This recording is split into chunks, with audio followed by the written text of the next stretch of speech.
Les bulletins sont déjà dans les bureaux de vote et dans les kiosques, les journaux annoncent une dernière fois le camp choisi.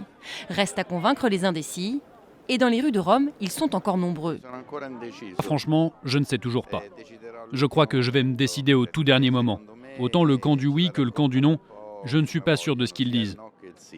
Et pourtant, l'enjeu de ce référendum constitutionnel est crucial pour l'Italie. Principale cible de cette réforme, le Sénat.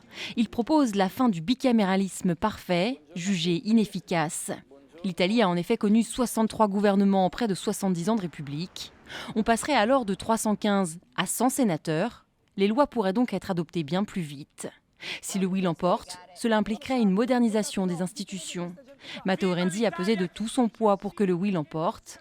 Mais ce référendum semble se transformer en un vote pour ou contre le chef du gouvernement. La campagne a été complètement personnalisée autour de la figure du Premier ministre Matteo Renzi et elle catalyse beaucoup des humeurs contraires au gouvernement et donc c'est devenu une épreuve de force. Le sujet, le vrai débat de fond est passé en deuxième plan. Un référendum à risque, en pleine vague populiste, car le mouvement d'extrême gauche 5 étoiles, déjà à la tête d'une trentaine de villes, compte bien sur une victoire du non au référendum pour faire un pas de plus vers le pouvoir et vers une potentielle sortie de la zone euro.